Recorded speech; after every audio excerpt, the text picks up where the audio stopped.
नमस्ते। मैं Rajesh Narukar, assistant professor history, government college Kekri.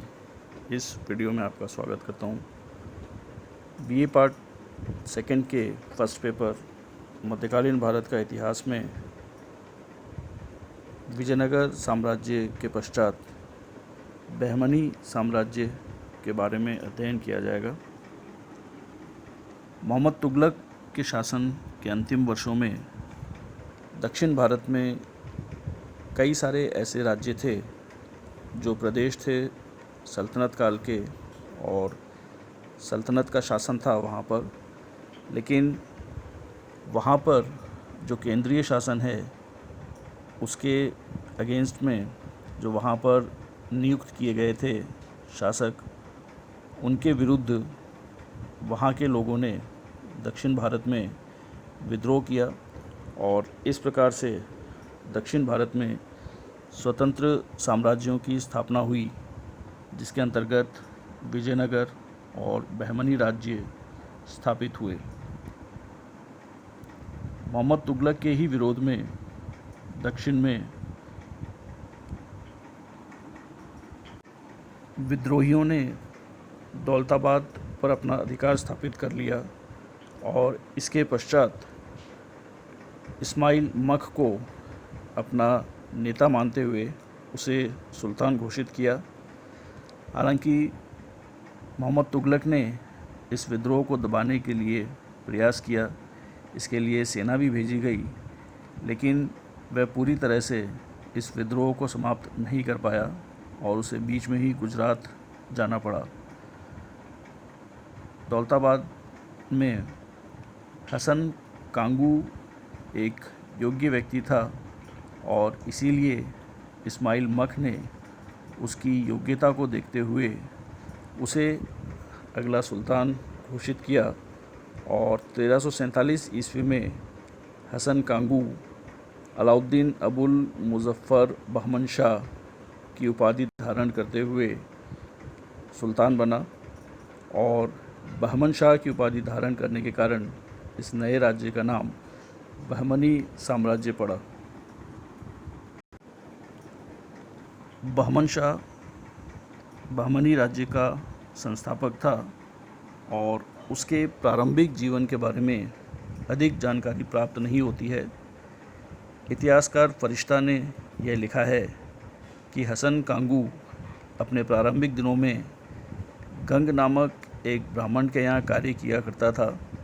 हालांकि जो आधुनिक इतिहासकार हैं उनके द्वारा शोध करने पर फरिश्ता की यह कहानी के लिए कोई ऐतिहासिक प्रमाण नहीं मिलते हैं, लेकिन यह सही है कि बहमन शाह एक योग्य और शक्तिशाली शासक था।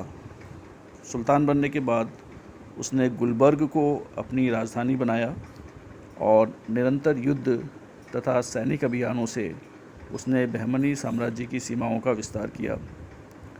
इस विस्तृत साम्राज्य को उसने 4 प्रांतों में विभाजित किया: दौलताबाद, गुलबर्ग, बरार और बिदर, और प्रत्येक प्रांत में एक सूबेदार नियुक्त किया गया जो समस्त कार्यों की देखभाल किया करता था। बहमन शाह लेकिन जो हिंदू जनता थी उसके प्रति असहिष्णु था और वह भी एक अत्याचारी शासक था। बहमन शाह के पश्चात उसका पुत्र मोहम्मद शाह प्रथम अगला सुल्तान बना और उसने भी अपने जो पड़ोसी हिंदू राज्य थे उनके विरुद्ध युद्ध करके अपने साम्राज्य का विस्तार किया। विजयनगर के विरुद्ध भी उसने युद्ध लड़ा, लेकिन वह निर्णायक साबित नहीं हुआ। उसने खलीफा से अपने राज्य और शासन के लिए मान्यता भी प्राप्त की और इस प्रकार से उसका योगदान भी महत्वपूर्ण माना जाता है। 1373 में मोहम्मद शाह प्रथम के पश्चात उसका पुत्र मुजाहिद शासक बना और उसने भी विजयनगर पर 2 बार आक्रमण किए, लेकिन कोई विशेष सफलता उसे प्राप्त नहीं हुई। उसने जो मध्य एशिया से विदेशी अमीर आए थे उन्हें प्रशासन में उच्च पदों पर नियुक्त करना प्रारंभ किया, जिससे उसके जो अमीर थे वे रुष्ट हुए और परिणाम स्वरूप एक षड्यंत्र रचकर उन्होंने मुजाहिद की हत्या करवा दी और उसके पश्चात उसके चचेरे भाई दाऊद को सुल्तान बनाया गया।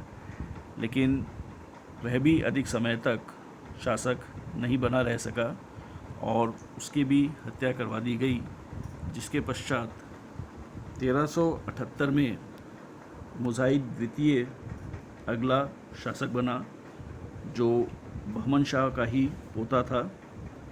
और इतिहासकारों का मानना है कि पूरे बहमनी साम्राज्य में सबसे अधिक शांतिप्रिय और चित शासक मुजाहिद द्वितीय को माना जा सकता है। उसने सदैव प्रजा की भलाई के लिए कार्य किया और जन कल्याण के लिए अधिकतर कार्य किए। उसके शासनकाल में विजयनगर के साथ भी संबंध मैत्रीपूर्ण रहे। मुजाहिद द्वितीय के पश्चात ताजुद्दीन फिरोज शाह, जो बहमन शाह का ही एक पोता था, वह सिंहासन पर बैठा। वह भी एक पराक्रमी सैनिक था और उसने भी विजयनगर पर आक्रमण किए और जहां प्रथम 2 आक्रमणों में उसे सफलता मिली और विजयनगर को अपमानजनक संधियां करनी पड़ी, वहीं तीसरे युद्ध में उसे विजयनगर के शासक देवराय द्वितीय से पराजित होना पड़ा, जिसके कारण से बहमन राज्य को अत्यधिक क्षति हुई। इसके पश्चात अहमद शाह 1422 में अगला सुल्तान बना और सर्वप्रथम उसने अपनी राजधानी को गुलबर्ग से परिवर्तित करके बीदर में स्थापित किया और वहाँ पर उसकी उचित किलेबंदी की गई।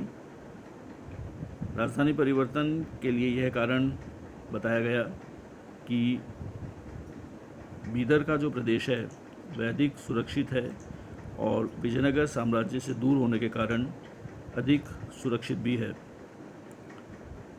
उसने वारंगल के कुछ प्रदेश जीते, मालवा के सुल्तान को भी पराजित किया और इस प्रकार से उसने भी बहमनी साम्राज्य को विस्तृत करने के लिए प्रयास किए।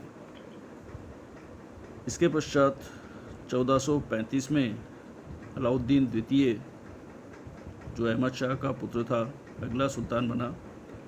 उसने विजयनगर पर आक्रमण किया और देवराय द्वितीय को पराजित करके उसके साथ एक संधि स्थापित की। 1457 में अलाउद्दीन द्वितीय का पुत्र हुमायूं अगला शासक बना और उसे बहमन राज्य के ऐसे शासकों में माना जाता है जो अत्यधिक क्रूर और अत्याचारी था। उसके शासनकाल में महमूद गवाह उसका मंत्री था और उसने साम्राज्य में शांति और व्यवस्था बनाए रखी। 1462 में हुमायूं की मृत्यु के पश्चात मोहम्मद शाह तृतीय अगला सुल्तान बना और उसके शासनकाल में भी महमूद गवाह उसका मंत्री था और उसने अपनी योग्यता से बहमन साम्राज्य को उन्नति के चरम तक पहुंचाया और मुख्य रूप से उस समय बहमन राज्य की अच्छी व्यवस्था कायम रही। मोहम्मद शाह तृतीय के मृत्यु के पश्चात उसके पुत्र को महमूद शाह की उपाधि के साथ सुल्तान बनाया गया, लेकिन वह अत्यधिक अयोग्य था और इसीलिए उसके शासनकाल में अमीरों और प्रमुख अधिकारियों के षड्यंत्र प्रारंभ हो गए और प्रांतीय सूबेदारों ने स्वतंत्र राज्य स्थापित करना प्रारंभ कर दिया। सर्वप्रथम 1484 में बरार का प्रदेश स्वतंत्र हो गया। उसके पश्चात 1489 में बीजापुर अलग हुआ। 1498 में अहमदनगर भी पृथक राज्य के रूप में स्थापित हुआ, जिसके कारण धीरे धीरे बहमानी राज्य की सीमाएं कम होती गईं। महमूद शाह की मृत्यु के पश्चात महमूद शाह के बाद 3 अन्य सुल्तान हुए और जो अंतिम सुल्तान था कलीमुल्ला शाह, उसकी मृत्यु 1527 में हुई और अहमदनगर और बीदर के जो प्रदेश हैं वे भी स्वतंत्र राज्य के रूप में स्थापित हुए। और इस प्रकार से जो बहमन साम्राज्य का प्रभाव था और उसका जो वैभव था वह समय के साथ साथ समाप्त हुआ और बहमन राज्य 5 प्रदेशों में विघटित हुआ और इस प्रकार से बहमन राज्य का पतन हुआ।